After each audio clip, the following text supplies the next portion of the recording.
En muchas familias católicas, acá en Argentina, donde yo vivo, y en toda América Latina, según entiendo, hay matrimonios entre un cónyuge católico y un cónyuge de otra tradición cristiana, o incluso de otra religión o sin religión.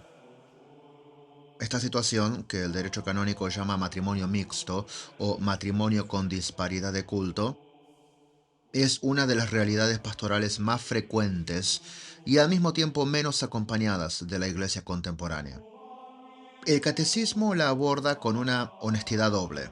Por un lado, reconoce que la diferencia de confesión no constituye en sí un obstáculo insuperable y que el diálogo interconfesional entre los esposos puede ser una fuente de enriquecimiento mutuo real. Por otro lado, no minimiza las dificultades. Los esposos corren el peligro de vivir en el seno de su hogar el drama de la desunión de los cristianos, con tensiones reales sobre la educación de los hijos, la práctica religiosa cotidiana y la transmisión de la fe. Y les pongo un ejemplo muy claro. Un católico casado con un protestante, por ejemplo. Cuando tengan hijos, ¿los bautizan de bebé o no? Porque el católico va a querer bautizarlo, pero el protestante se va a oponer dramáticamente a eso. Dramáticamente. ¿Cómo se resuelve eso entonces? Vos que entendés la importancia del bautismo, que tiene una categoría muy diferente al bautismo como se entiende en la tradición protestante, muy diferente. Por lo menos en la tradición protestante moderna. Porque en la tradición protestante más tradicional, y hablo de los luteranos y presbiterianos, e incluso anglicanos, el bautismo de bebés es algo que se sigue practicando, pero no son la mayoría de los protestantes hoy. La mayoría del protestantismo hoy son evangélicos modernos o no denominacionales, lo que más se ve afuera. Entonces ellos, los que han absorbido la, la doctrina bautista, que sería anabaptista sobre el bautismo, van a querer esperar, no van a querer bautizar a un bebé. ¿Cómo se soluciona eso? Y eso es algo muy, pero muy simple. El bebé acaba de nacer, ¿qué hacemos? Si el católico se toma su fe en serio, va a decir, no, no, bauticémoslo. Y él va a decir, o ella, no, no. Y eso puede llevar a discusiones serias. Y ya ahí estamos empezando con un problema. ¿El nene va a misa con mamá o va al culto pentecostal con papá? ¿Dónde va? ¿Qué hacen el domingo? No van a ir juntos. Obvio que no, porque el papá pentecostal no va a ir a una iglesia católica ni que le pongan un arma en la cabeza. Entonces, ¿qué pasa ahí? ¿Cómo se vive la vida cristiana entonces? Entonces, sí, en teoría no es un obstáculo insuperable, pero ya de entrada, desde el vamos, tenemos unos cuantos interrogantes que son muy difíciles de responder, y si son difíciles de responder en papel, imagínense en la práctica. ¿El nene va a catequesis o no? ¿O va a la escuela dominical evangélica? Porque la catequesis está apuntada a los sacramentos. La escuela dominical, no, ni ahí. El nene hace catequesis presacramental. El nene va a su primera comunión, tiene primera comunión, porque el cónyuge no católico en muchísimos casos se va a oponer diametralmente a esta decisión. El cónyuge católico va a entender que esto es necesario, más que necesario. Y ahí ya, en todo lo que tiene que ver con, bueno, está bien, yo soy católico, vos sos evangélico, está bien, nosotros aprendimos a llevarnos dentro de todo, no hablamos del tema o lo dejamos, es como un tema secundario en casa, hasta que vienen los hijos. ahí se vuelve un tema de discusión primario.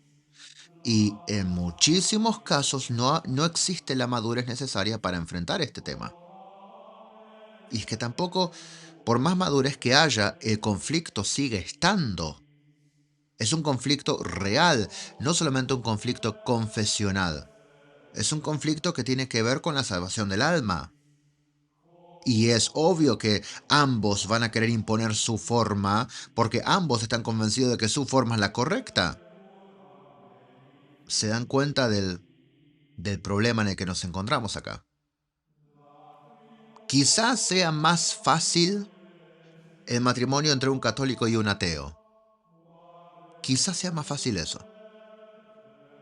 Pero bueno, y lo digo sin saber, porque no tengo experiencia en eso. Pero, dadas dadas las circunstancias, es posible que eso sea más fácil que un matrimonio entre un católico y un evangélico. Así que hoy vamos a comenzar con el tema de los matrimonios mixtos. Arranquemos. Numeral 1633. En numerosos países, la situación del matrimonio mixto entre católico y bautizado no católico se presenta con bastante frecuencia. Exige una atención particular de los cónyuges y de los pastores. Y el caso del matrimonio con disparidad de culto entre católico y no bautizado exige aún una mayor atención. 1634. La diferencia de confesión entre los cónyuges no constituye un obstáculo insuperable para el matrimonio. Cuando llegan a poner en común lo que cada uno de ellos ha recibido en su comunidad y a aprender el uno del otro el modo como cada uno vive su fidelidad a Cristo. Pero las dificultades de los matrimonios mixtos no deben tampoco ser subestimadas. Se deben al hecho de que la separación de los cristianos no se ha superado todavía. Los esposos corren el peligro de vivir en el seno de su hogar el drama de la desunión de los cristianos. La disparidad de culto puede agravar aún más estas dificultades. Divergencias en la fe, en la concepción misma del matrimonio, pero también mentalidades religiosas distintas pueden constituir una fuente de tensión en el matrimonio, principalmente a propósito de la educación de los hijos. Una tentación que puede presentarse entonces es la indiferencia religiosa. 1635. Según el derecho vigente de la Iglesia Latina, un matrimonio mixto necesita, para su licitud, el permiso expreso de la autoridad eclesiástica.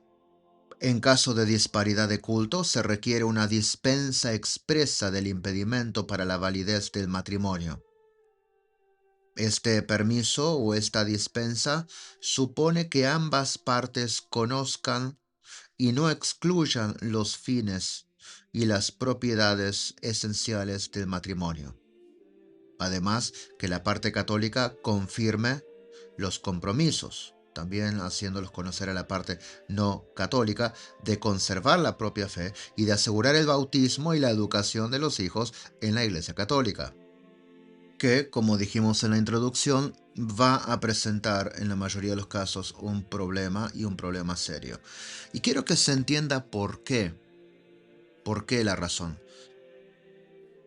Para el protestante moderno, la Iglesia Católica no es una denominación cristiana más.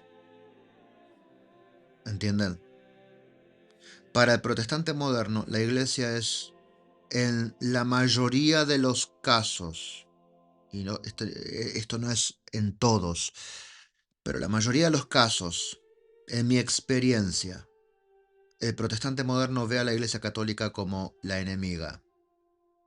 Entonces, los puntos que el catecismo acaba de enumerar, que podrían llegar a ser un problema, son realmente serios, mucho más serios de lo que aparecen en papel.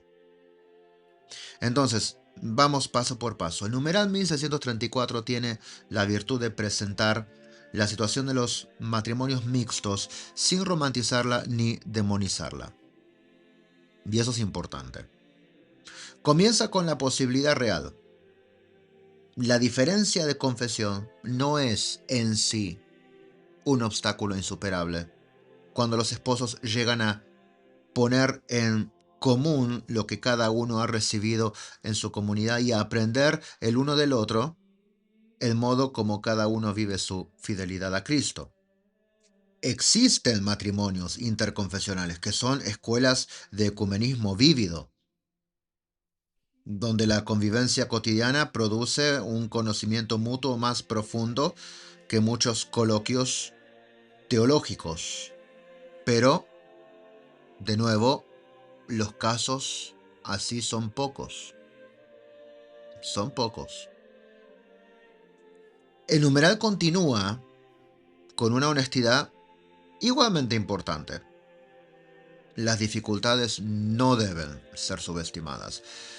El hecho de que hay matrimonios interconfesionales que realmente ejemplifican la esencia del ecumenismo y que aprenden el uno del otro y se enriquecen el uno del otro, pues consideran el uno al otro ser fiel a Cristo, son muy pocos y no deberían usarse para subestimar lo que pasa en la mayoría de los casos.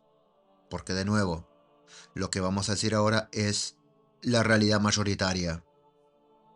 El catecismo señala la raíz de esas dificultades, con una precisión ecuménica que debería hacernos prender las luces rojas. Los esposos corren el peligro, y ya lo hemos dicho, de vivir en su seno familiar las riñas de la división entre cristianos. Esto no es solo un problema de tolerancia personal entre cónyuges. Ellos van a estar en el frente de batalla, se podría decir, de algo que ha separado a la cristiandad por 5 siglos. Y en algunos casos por 10 siglos, dependiendo de qué lado estés.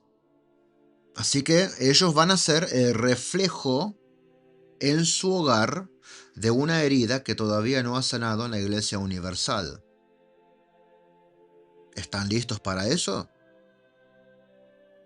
Porque, de nuevo, de un lado de la Iglesia, del lado de la Iglesia Católica, por ejemplo, existe el movimiento ecuménico que quiere la reunificación de todos los cristianos.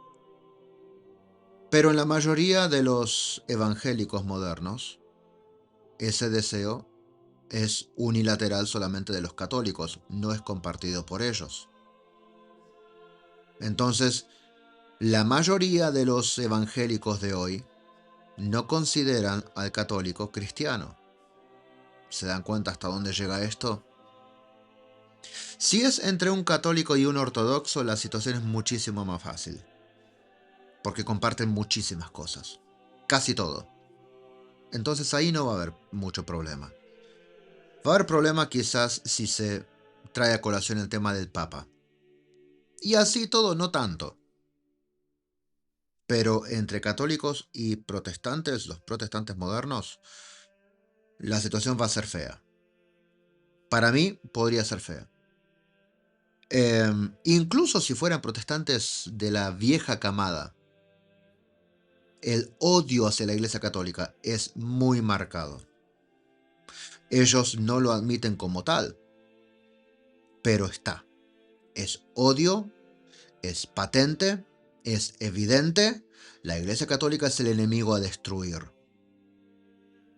Entonces vos estás trayendo esa contienda al seno de tu hogar. Cuando vos, católico, agarres el rosario, ahí vas a empezar a generar tensión en la atmósfera de tu hogar, porque la parte evangélica va a decir que eso es idolatría. Sí, ya eso es una estupidez, pero es lo que dicen. Y se lo toman en serio. Entonces, cuando vos digas, Ave María Purísima, para él eso va a ser idolatría, paganismo. No digas eso delante del nene. Entonces te das cuenta el tipo de tensiones que esto va a traer. No es para cualquiera. Yo diría, realmente, y esta no es la... A ver, no tomen esto como el consejo oficial de la iglesia. Yo habiendo estado de los dos lados, yo les digo, no se metan en esa. No se metan en esa. Es verdad que hay matrimonios que lo han manejado bastante bien. Existen. Pero quiero decirte que en esos casos se tratan de un católico con un evangélico que los propios evangélicos considerarían tibio o no un verdadero evangélico por llevarse también con un católico y por casarse con un católico. ¿Entendés lo que estoy diciendo? Uno que se toma en serio su fe evangélica te va a traer problemas. Te va a traer problemas. Entonces, las tensiones más frecuentes se producen a propósito de la educación de los hijos. ¿En qué fe se bautizan? Si vos sos católico, vos sabés que el bautismo, propiamente dicho, es católico. Y que si bien en la mayoría de los casos el bautismo protestante es válido, es incompleto. Es incompleto. ¿En qué fe se bautizan? ¿A qué comunidad pertenecen los chicos? ¿Con quién van a la iglesia? ¿Qué imagen de Dios, de Cristo, de la vida cristiana reciben? Porque eso es un condicionante para la vida. Cuando los padres tienen respuestas distintas a estas preguntas, el hijo puede quedar atrapado en una tensión que no puede resolver. Si los padres mismos no han podido resolverlo, el hijo que está creciendo en eso, mucho menos. Y el catecismo señala también el riesgo más insidioso, la indiferencia religiosa. Cuando el chico dice, está bien, que se maten solos, yo no quiero estar en esta. Cuando las diferencias son demasiado grandes y la atención demasiado costosa, algunos hogares terminan abandonando toda práctica religiosa simplemente para evitar el conflicto. Es más, quiero recordarte que en muchas comunidades evangélicas el divorcio y el recasamiento son prácticas aprobadas, mientras que en la Iglesia Católica eso no existe. Entonces es posible que la parte evangélica tenga ese bagaje en su mente y que eso sea ¿cómo se dice? Un botón de pánico. Está bien, me divorcio y si me divorcio también me vuelvo a casar y bueno, está bien. No es lo ideal, pero se puede hacer. Mientras que el católico que se toma su fe en serio sabe que una vez divorciado no se puede volver a casar. Porque si no, estaría viviendo de por vida en pecado mortal, sin poder acceder a los sacramentos. Te das cuenta de las tensiones reales que esto genera. Ahora, el numeral 1633 distingue entre el matrimonio mixto, entre un católico y un cristiano bautizado de otra denominación, y el matrimonio con disparidad de culto, entre un católico y alguien no bautizado. El segundo caso exige aún una mayor atención porque las diferencias no son solamente confesionales, sino más fundamentales. Involucran la comprensión misma de lo que es el matrimonio, la familia y la transmisión de la fe a los hijos. La disparidad de culto, a diferencia del matrimonio mixto, es un impedimento que afecta la validez del sacramento en el derecho canónico y no solo su licitud. Para que el matrimonio sea válido, se requiere una dispensa expresa. Esta dispensa reconoce la dificultad de la situación y establece condiciones que protegen tanto la fe del cónyuge católico como los derechos de los futuros hijos. El numeral no dice que esos matrimonios sean imposibles o ilegítimos. Dice que exigen una atención pastoral particular. De nuevo, todo está bien mientras los dos están ciegamente enamorados y todo es color de rosa. Cuando llegan los hijos, la cosa es diferente.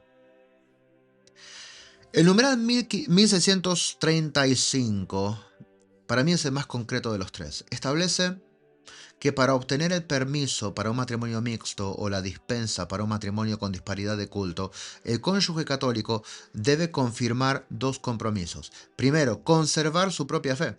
Segundo, asegurar el bautismo y la educación de los hijos en la Iglesia Católica. Estos compromisos deben ser conocidos también por la parte no católica, y acá es donde la cosa se pone compleja.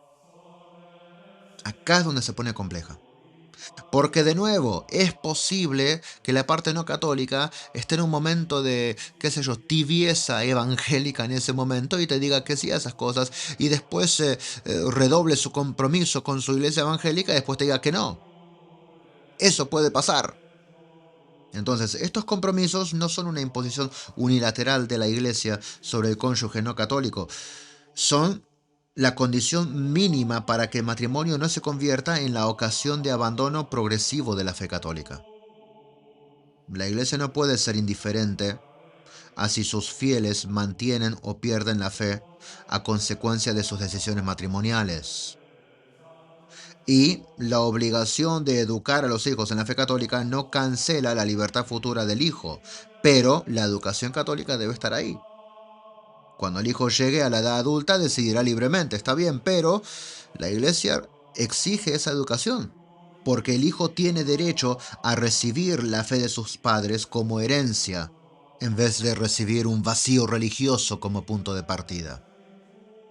Entonces, el matrimonio mixto en teoría no es un error per se, es una vocación específica, se podría decir, dentro del desafío ecuménico de la iglesia. Yo lo desaconsejaría. Quienes lo han vivido fielmente son testigos de que la búsqueda de la unidad cristiana puede comenzar en el hogar, en la convivencia cotidiana de dos personas que aman a Cristo desde tradiciones distintas. La realidad de la mayoría me dice, pongan el freno y tengan cuidado. De nuevo, acá estoy explicando lo que la iglesia enseña con un matiz muy personal, y lo he dicho desde el principio. Habiendo estado de ambos lados, yo diría, cuidado. Cuidado, no hace falta meterse en este embrollo. Pero bueno, cada uno hace lo que se siente llamado a hacer. Pero acá están las cosas, los temas a considerar, podríamos decir. Bueno, gente, gracias por haber estado conmigo un día más acá en Catolicismo Sin Filtro. Eh, Seguimos mañana a las 8 de la mañana, hora argentina, con un episodio más del Catecismo en un año, como hemos estado haciendo desde el principio. Nos vemos mañana acá como siempre, y seguiremos por más. Chao.